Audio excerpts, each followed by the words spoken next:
যদি সন্তান কোনো দুষ্কর্ম করে তাহলে সেই অপরাধ শুধু কি সেই সন্তানের?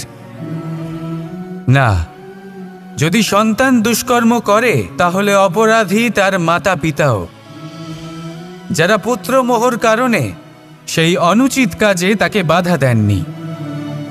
অপরাধী হলেন তার পিতামহ, যিনি নিজের কর্তব্যবোধের কারণে নিজের পরিবারের যত্ন নেননি, যিনি সন্তানকে কখনো শাস্তি দেননি। অপরাধী হলেন তার সেই গুরুও, যিনি নিজের শিষ্যের সেই দুষ্কর্ম দেখেও তাকে প্রতিহতও করতে পারেননি। একজন হবু রাজার কর্তব্য হলো নিজের প্রজার কাছে সে যেন এক উদাহরণ প্রস্তুত করতে পারে, কিন্তু যদি এত অনুচিত উদাহরণ প্রস্তুত হয়ে থাকে তাহলে মা বাবার, বাড়ির বয়োজ্যেষ্ঠদের কর্তব্য হলো ওনারা যেন সেটা সেখানেই থামান, হয় ভালোবেসে নয়তো শাস্তি দিয়ে। যদি না থামানো হয় তাহলে মহাভারত অবশ্যম্ভাবী। প্রেম, এই প্রেম আসলে কি বেশিরভাগ মানুষই বুঝতে পারেন না, কিন্তু এটাতে তাদের কোনো দোষ নেই, কারণ তাদের কাছে প্রয়োজনীয় জ্ঞানই নেই। এবার প্রেমের বিষয়ে আজ আমি একটা ছোট্ট কথা বলতে চাই। আপনি দেখবেন কিছু মানুষ যখন কাউকে ভালোবাসেন তখন তাদের মনে হয় সেই ব্যক্তির ওপর ওনার অধিকার রয়েছে। এবার সেই অধিকারের বোধে ফেঁসে গিয়ে নিজেই ক্রুদ্ধ হয়ে বসেন যে ও আমার কথা মনে করল না, ওর স্মৃতিতে আমার কোনো স্থান নেই, ও আমার সাথে কথাই বলতে ভুলে গেছে, ইত্যাদি ইত্যাদি অনেক কারণ হতে পারে। আমি আপনাকে একটা প্রশ্ন করি, এই যে স্মৃতিগুলি, এটাই কি ভালোবাসা? কখনোই নয়। প্রেম তো হলো সেই আবেগ, সেই বোধ যা এক সুগন্ধিত ফুলের মতো আপনার জীবনকে, আপনার মনকে আনন্দিত করবে, প্রসন্নতার দ্বারা ভরিয়ে তুলবে। প্রেম হলো সেই বোধ। তাই যদি আপনি প্রেমকে বুঝতে চান তাহলে প্রেমের ভাবনাকে বোঝার চেষ্টা করুন। প্রেমকে যদি যাপন করতে চান তাহলে আবেগের দ্বারা যাপন করুন, স্মৃতির দ্বারা নয়। স্মৃতির কি আছে? আজ আছে, পরবর্তীকালে নাও থাকতে পারে। সময়ের সাথে এই স্মৃতি ফিকে হয়ে যেতে পারে, কিন্তু এই আবেগ তা চিরকাল মনের মাঝে থেকে যায়। তাই আসুন আর আমার সাথে ভালোবেসে বলুন, রাধা রাধা। দুঃখ এমন এক অনুভূতি যেটা আমরা চাই বা না চাই, আমাদের জীবনে এটা অবশ্যই আসবে। আমাদের মনকে বিব্রত করে তুলবে, আমাদের মনকে বিচলিত করে তুলবে। কখনো ভেবে দেখেছেন এই দুঃখ আমাদের জীবনে কেন আসে, কিভাবে আসে? যদি আপনি মন দিয়ে চিন্তা করেন তাহলে আপনি বুঝতে পারবেন যে এই দুঃখের অনুভূতি পরিস্থিতির থেকে বেশি মানসিকতার থেকে বেশি আশেপাশের লোকজনের সাথে জড়িয়ে। কারণ আশেপাশের লোকজনেরাই আপনার জন্য পরিস্থিতি তৈরি করেন, যা ভালোও হতে পারে আবার খারাপও। আপনার আশেপাশের লোকজনেরাই আপনার মানসিকতাকে প্রভাবিত করে, হয় তাকে ভালো করে অথবা খারাপ করে। আমাদের জীবনের অর্ধেক দুঃখ এই কারণে যে আমরা তাদের উপরে আশা রাখি যাদের উপরে কোনো আশা রাখা উচিত নয়, আর অর্ধেক দুঃখ এই কারণে যে আমরা তাদের উপরে সন্দেহ করি যাদের উপর সেটা করা উচিত নয়। তাৎপর্য এটাই যে মানুষকে চেনার চেষ্টা করতে থাকুন। যেদিন আপনি এটা বুঝে যাবেন যে কে সুজন আর কে দুর্জন, সেই দিন এই দুঃখ আপনার জীবন থেকে দূরে কোথাও চলে যাবে। রাধা রাধা। সংসারে অনেক সময় এরকম হয় যে আমরা খুব সমস্যায় থাকি, খুব বিপদের মধ্যে থাকি, আর সেই সমস্ত মানুষ যারা আমাদের কাছের মানুষ, আমাদের আপনজন, তারা আমাদের ত্যাগ করে চলে যান। আমরা এই সময় দুঃখ পাই, নিরাশ হয়ে পড়ি এবং একা একাই সেই সমস্যাকেও কাটিয়ে উঠি। এবার পরিস্থিতি যেমন খুশি হোক না কেন, সেই সব মানুষ যারা এমন সময় আপনাকে ত্যাগ করেছেন তাদের প্রতি ক্রুদ্ধ হওয়া, অভিমান করা, এটা অনুচিত। আমি বলবো তাদের প্রতি কৃতজ্ঞ থাকুন। আমি বলবো তাদের ধন্যবাদ জানান যে তারা এমন সময় আপনার সঙ্গ ত্যাগ করেছেন যখন আপনার তাদের সব থেকে বেশি প্রয়োজন ছিল। কারণ দেখুন, হয় তাদের বিশ্বাস ছিল যে আপনি নিজেই এই বিপদ থেকে বেরিয়ে আসতে পারবেন, বা তাদের ত্যাগ করার জন্য আপনি নিজের উৎসাহ বাড়িয়ে তুললেন, আপনি নিজের শক্তি বাড়ালেন এবং নিজে সেই সমস্যা থেকে বেরিয়ে আসলেন। নিজের খারাপ সময়কে আপনি নিজেই ভালো সময় করে তুললেন। শেষ পর্যন্ত আপনি আরও শক্তিশালী হয়ে উঠলেন, আরও শ্রেষ্ঠ হয়ে উঠলেন। আর এটাই তো আপনার বিজয়, যার কারণ হলো তাদের আপনাকে ত্যাগ করা। তাহলে তাদের ধন্যবাদ জানান আর আমার সাথে ভালোবেসে বলুন, রাধা রাধা। জীবনে কখনো কখনো আমরা সেই পরিস্থিতিতে ফেসে যাই যখন আমাদের মনে হয় যে আমাদের নতুন কিছু একটা করতে হবে, কিন্তু আমরা করতে পারি না, কারণ কোথাও না কোথাও আমরা রীতির দ্বারা আবদ্ধ, আর আমরা সেই রীতি ভাঙতে চাই না। কেবল একটাই প্রশ্ন আসে মনে, আশেপাশের মানুষ কি বলবে, আশেপাশের মানুষ কি ভাববে। আপনাকে একটা প্রশ্ন করি, কারা এই মানুষজন? আপনার জন্মের সময় এই মানুষজন কোথায় ছিলেন? যখন আপনি কোনো সমস্যায় পড়েন তখন এই মানুষজন কোথায় থাকেন? এগিয়ে এসে কি আপনাকে সাহায্য করেন, নাকি সেই সমস্যার সমাধান আপনি নিজেই করেন? এইসব মানুষজনের চিন্তা ত্যাগ করুন যদি আপনি জীবনে বাঁচতে চান। ভেবে দেখুন জীবনে কি কি শুভ আছে আর কি কি শুভ করতে পারেন। যদি তা স্রোতের বিপরীতে হয় তাহলে সংঘর্ষ করুন, কিন্তু এইসব মানুষজনের কথা ভাববেন না। ভেবে দেখুন জীবনে আপনি কি কি শুভ কাজ করতে পারেন। এটা ভাবুন যে আপনি কখনো এমন কোনো কাজ করে ফেলেননি তো যার জন্য কারো হৃদয় আহত হয়েছে। শুভর দিকে নিজের চিন্তা কেন্দ্রীভূত করুন, আপনার জীবনে সব কিছু শুভই হবে। তাহলে আসুন আমার সাথে ভালোবেসে বলুন, রাধা রাধা। এই সংসারকে বদলানোর জন্য কিসের প্রয়োজন হয়? আপনার ভাবনা চিন্তার, আপনার মতামতের? না, এই সংসারকে বদলানোর জন্য প্রয়োজন পড়ে সেই উদাহরণের যা আপনি নিজের জীবনে প্রস্তুত করেন। আপনি যখন নিজেকে বদলানোর চেষ্টা করেন তখন আপনি কি করেন? আপনি অন্য কারোর জীবন থেকে উদাহরণ নেন নিজেকে বদলানোর জন্য। তারপর আপনি এক এমন উদাহরণ প্রস্তুত করেন যাতে এই সংসার পাল্টে যেতে পারে। আপনার কর্ম অনুসারে এই সব কিছু হবে। যদি আপনি এই সংসারকে ভালোবাসা শেখাতে চান তাহলে আপনাকে শুধুই ভালোবাসতে হবে। যদি সংসারকে ন্যায় শেখাতে চান তাহলে আপনাকে সবার সাথে ন্যায় করতে হবে। এই সংসার এবং মানুষজন বড়ই বিচিত্র। এরা আপনার কথা শুনবে, আপনার কথা ভাববেও, আপনার মতামত নেবে, কিন্তু বদলাবে শুধুমাত্র উদাহরণ দ্বারা। সেই জন্য ভালো উদাহরণ প্রস্তুত করুন। এবার যদি আপনি স্বর্গলাভ করতে চান তাহলে আপনাকে মৃত্যুবরণ করতেই হবে। এবার যদি আপনি আম গাছ হতে চান তাহলে আপনাকে ধরিত্রীর গভীর পর্যন্ত যেতেই হবে। এবার যদি আপনি সংসারকে ছায়া দিতে চান তাহলে আপনাকে সূর্যের তাপ সহ্য করতেই হবে। আসুন আমার সাথে ভালোবেসে বলুন, রাধা রাধা।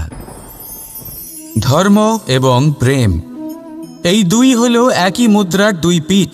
যদি এদের মধ্যে কোনোটা নষ্ট হয়ে যায় তাহলে দ্বিতীয়টাও থাকে না।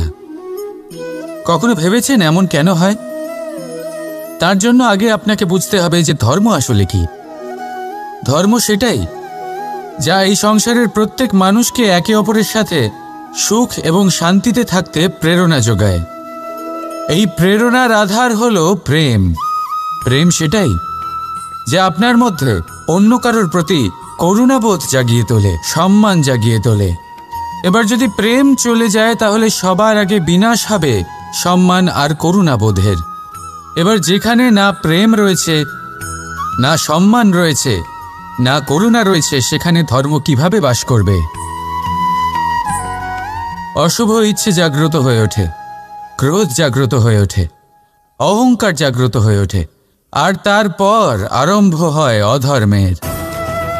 তাই যা যা ভাবনা আপনার অন্তরে প্রবেশ করছে করতে দিন, কিন্তু যাই হোক না কেন এই প্রেমকে নিজের থেকে দূরে যেতে দেবেন না। এই প্রেমকে চিরকাল নিজের কাছে রাখুন, নিজের হৃদয়। আর এই প্রেম ভাব নিয়ে বলুন, রাধা রাধা।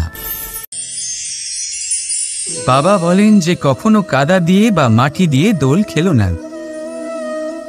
ঠিকই বলেন, কিন্তু তাও আমি রাধার মুখে কাদা মাখিয়ে দিলাম। এর কারণ কি? ওকে বিরক্ত করা?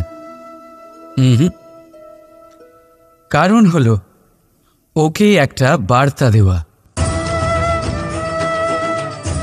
এবারে দেখুন, যেভাবে মুখে লেগে থাকা কাদা ধুয়ে দিলে মুখের আসল রূপ প্রকাশিত হয়, ঠিক সেইভাবেই রাধার মনে লেগে থাকা অহংকারের এই কাদা ধুয়ে গেলে রাধার আসল ব্যক্তিত্ব প্রকাশ পাবে, ফুটে উঠবে। আশা করছি তা যেন শীঘ্রই হয়। কিন্তু ততক্ষণ আপনিও মনে মনে একটা প্রতিজ্ঞা করুন, জেদ করুন যে এই বছর এই দোলে নিজের মনে লেগে থাকা সমস্ত কাদা ধুয়ে ফেলবেন আর আনন্দের সাথে খেলবেন এই প্রেমের দোল। তাই আমার সাথে বলুন, রাধা রাধা। আমার দাদা আমাকে অনেকবার বলেছেন, কানাই তুমি তো স্বয়ং নারায়ণ, তুমি এক তড়িতেই সবকিছু এমনি ঠিক করে দাও না কেন? এবার দাদাকে কি করে বোঝাবো? আচ্ছা, আপনি নিজেই ভেবে দেখুন। সিংহকে জঙ্গলের রাজা বলা হয়, কিন্তু সিংহ শুধুমাত্র তার ইচ্ছে প্রকাশ করলেই কোনো হরিণ কি নিজেই হেঁটে তার কাছে আসবে? নিজেই কি রাজি হয়ে যাবে তার আহার হওয়ার জন্য?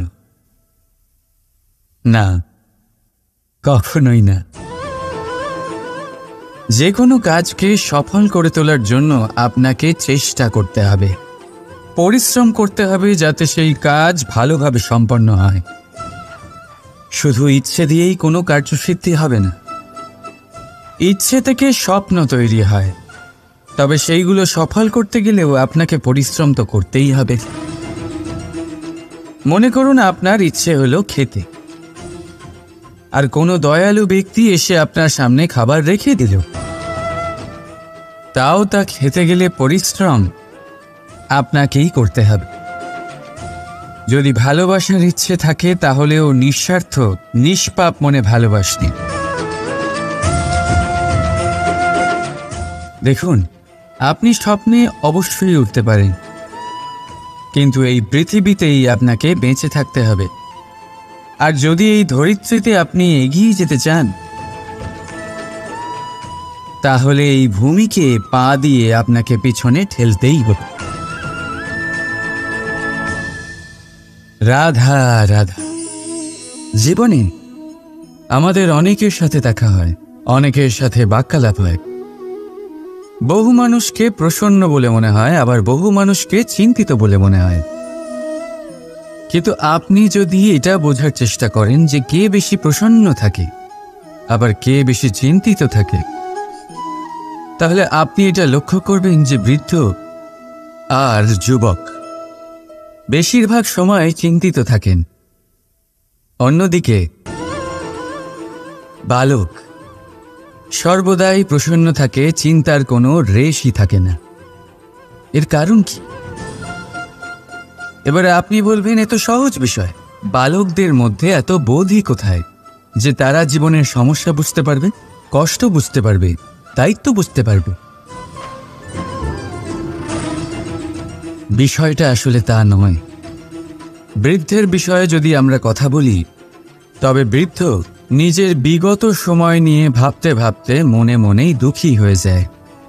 যুবক নিজের ভবিষ্যতের বিষয়ে ভেবে ভেবে চিন্তা করতে থাকে আজ। কিন্তু বালক শুধুমাত্র বর্তমানে বেঁচে থাকে, আর সেই জন্যই প্রসন্ন থাকে। দেখুন, বিষয়টা অত্যন্ত সরল। আপনি আপনার বিগত কাল পাল্টাতে পারবেন না। এখন যদি আপনি নিজের ভবিষ্যৎ আরও উজ্জ্বল করতে চান, তাহলে আজ নিজের কর্ম করতে হবে, আজ পরিশ্রম করতে হবে আপনাকে। তাহলে ভুলে যান গতকাল আর আগামীকালের চিন্তা, বর্তমানে আনন্দ করুন। কারণ এই বর্তমান আপনার ভবিষ্যৎ উজ্জ্বল করতে পারে, আবার এই বর্তমান আগামী সময়ে আপনার সেই বিগত কাল হবে যার কথা ভেবে আপনার গর্ব হবে। রাধা রাধা। ব্রজের লাঠি খেলা দোল অত্যন্ত জনপ্রিয়। শুধু এই কারণে নয় যে এটা আমার আর রাধার গোলকে অপূর্ণ থাকা কাহিনীর একটা অংশ, বরং এই কারণেই যে এর মধ্যে প্রেম, সাহস আর বীরত্বের ভাব আছে। দেখুন, গোপীরা গোয়ালাদের সাথে দোল কিছুতেই খেলতে চায় না, আর অন্যদিকে গোয়ালারা প্রতিজ্ঞা করেছে যে দোলের এই উৎসব আমরা আমাদের প্রেমের সাথেই পালন করব, নয়তো কোথাও যাব না আমরা। এবার গোপীদের হাতে থাকা এই লাঠি তাদের জেদ আর তিরস্কারের প্রতীক। অন্যদিকে গোয়ালাদের হাতে থাকা এই ঢাল তাদের অটুট ইচ্ছের প্রতীক, যা শত আঘাত সহ্য করেও নিজের প্রেমিককে নিজের ভালোবাসার রঙে রাঙিয়ে দেয়, আর শেষ পর্যন্ত সে তার প্রেমিককে পেয়ে যায়। অর্থাৎ প্রতিটা বাধা, প্রতিটা তিরস্কারের ওপরে বিজয়ী হতে গেলে তা শুধুমাত্র সম্ভব হবে অটুট ইচ্ছে দিয়ে আর অনন্ত ভালোবাসার সাহায্যে। তাই আসুন আমার সাথে বলুন, রাধা রাধা। আমরা সকলে পাথুরে রাস্তা এড়িয়ে চলি, কারণ এই পথের পাথর আমাদের যাত্রা আরো কঠিন করে তোলে, আমাদের পা আহত করে দেয়। কিন্তু একটা গুরুত্বপূর্ণ কথা আমরা ভুলেই যাই, এই কঠিন পথই না শুধু আমাদেরকে নিজেদের দুর্বলতার সাথে পরিচয় করায়, বরং আমাদের শক্ত হওয়ার প্রেরণাও দিতে থাকে। সময়ের সাথে ঠিক এমনটাই হতে থাকে। সবাই ভালো সময়ের অপেক্ষা করতে থাকেন, ভালো সময়ের জন্য পরিশ্রম করেন, তার জন্যই চিন্তা করেন, কিন্তু ভুলে যান যে ভালো সময় বহুবার আমাদের বিবেক নষ্ট করে দেয়। সেখানেই খারাপ সময় আমাদের বুদ্ধিকে সঠিক পথে চালিত করে। রাধা রাধা। ঘোড়াকে যতই প্রশিক্ষণ প্রদান করুন, তার মুখে লাগাম তো পরাতেই হবে। একজন ভালো চালক সেই ঘোড়ার লাগাম মাঝে মাঝে টেনে ধরে, তাকে সঠিক পথে চালিত করতে, যাতে সেই ঘোড়া দিগ্ভ্রান্ত না হয়। এবার একটু ভাবুন, ঠিক এরকমই হয় আমাদের মন। যদি এটা বিবেকের লাগাম দিয়ে মাঝে মাঝে আমরা টেনে না ধরি, তাহলে আমাদের এই মন দিগ্ভ্রান্ত হতে পারে। আর যদি আপনি আপনার লক্ষ্যে পৌঁছতে চান, তখন মনের এই লাগাম মাঝে মাঝে আপনাকে অবশ্যই টেনে ধরতে হবে, কারণ বিবেকের এই পথ প্রদর্শনই আপনাকে ভালোভাবে আপনার লক্ষ্যে পৌঁছে দেবে। মনে রাখবেন, আর আমার সাথে ভালোবেসে বলবেন, রাধা রাধা। দেখুন এই ঘাসকে, কত কোমল, কত মধুর। যদি এই ঘাসের ওপর হাঁটেন, তাহলে পায়ে ব্যথা কখনোই হবে না। এর উপরে শুয়ে পড়লে মিষ্টি ঘুম চলে আসবে। কিন্তু এই ঘাসকেই যদি আপনি ঠিক করে না ধরেন, তাহলে এতে আপনার আঙুলও কেটে যেতে পারে। এই নরম ঘাসই আপনাকে আঘাত দিতে পারে। ঠিক এইভাবেই প্রত্যেক ব্যক্তি যিনি ধর্মের পথে চলছেন, তিনি আঘাত পেতে পারেন যদি ওনার ধর্মের সম্পূর্ণ সত্য, তার আসল স্বরূপের বিষয়ে জ্ঞান না থাকে। তাই জীবনে যে কোনো বস্তু, ব্যক্তি বা সুযোগ আসে, তাহলে তার শক্তির বিষয়ে, তার দুর্বলতার বিষয়ে প্রথমে তথ্য সংগ্রহ করবেন, তারপরেই সিদ্ধান্ত নেবেন। যদি এরকম করেন, তাহলে সাফল্য অবশ্যই আসবে। রাধা রাধা। আমার সামনে রয়েছে গরুর দুধ, যা 2 দিন পর্যন্ত ভালো থাকে। যদি এই দুধ গরম করে জমানো হয়, তাহলে তৈরি হয় দই, যা 3-4 দিন অবধি ভালো থাকে। যদি এই দইকে মন্থন করেন, তৈরি হবে মাখন, যা অনেক সপ্তাহ ভালো থাকে। আর যদি এই মাখন ফোটানো হয় তাহলে তৈরি হয় ঘি, যা বহু বছর ভালো থাকে। মানেটা বুঝলেন? তাপ আর মন্থন। জীবনে যত পরীক্ষায় উত্তীর্ণ হতে পারবেন, যত কষ্টের তাপ সহ্য করতে পারবেন, যত মন্থনের বাধা পেরোতে পারবেন, ততই যশ, শক্তি আর সামর্থ্য বাড়তে থাকবে। তাই কর্ম করুন, কঠিন বাধার সম্মুখীন হন, আর মন্থন করে মন শুদ্ধ রাখুন। মন প্রসন্ন হয়ে বলবে, রাধা রাধা।